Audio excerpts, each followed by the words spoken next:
ಅರ್ಥ ಆಯ್ತಲ್ಲ? ಮನಸ್ಸಿನ ಶುದ್ಧಿ ಹೇಗೆ ಮಾಡ್ಕೊಳ್ಳೋದಪ್ಪ? ಓದೋದು, ಒಳ್ಳೆಯದನ್ನು ಓದೋದು, ಅಂದರೆ ಒಳ್ಳೆಯದನ್ನು ನೋಡೋದು, ಒಳ್ಳೆಯದನ್ನು ಕೇಳೋದು, ಒಳ್ಳೆಯದನ್ನೇ ಮಾತಾಡೋದು. ನೀವು ಇದನ್ನು ಪಾಲಿಸ್ಕೊಂಡು ಬನ್ನಿ.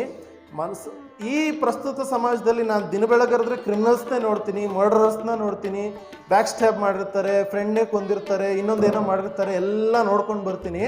ಈ ಸಮಾಜದಲ್ಲಿ ತುಂಬ ಕಷ್ಟ ಇದೆ ಒಳ್ಳೆಯದಾಗಿ ನಿಲ್ಲೋದು. ಆದರೆ ಅಸಾಧ್ಯ ಅಂತೂ ಖಂಡಿತ ಅಲ್ಲ. ಆ ಜೇನು ಹುಳದ ಕತೆ ಹೇಳಿದ್ನಲ್ಲ, ಆ ಕತೆ ರೀತಿ ನೀವು ಏನೂ ಮಾಡಬೇಡಿ.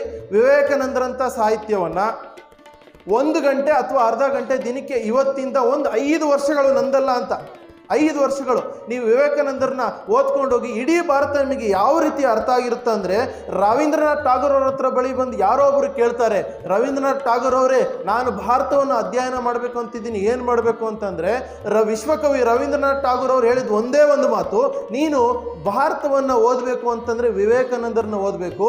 ವಿವೇಕಾನಂದರನ್ನ ಓದಿದ್ರೆ ನಿನಗೆ ಇಡೀ ಭಾರತ ತುಂಬ ಬೇಗ ಅರ್ಥ ಆಗುತ್ತೆ. ಇಲ್ಲ ನೀನು ಭಾರತವನ್ನೇ ಓದಬೇಕಪ್ಪ ಅಂದರೆ ನಿನ್ನ ಆಯಸ್ಸು ಸಾಕಾಗೋಲ್ಲ ಅಂತ ಹೇಳ್ತಾರೆ.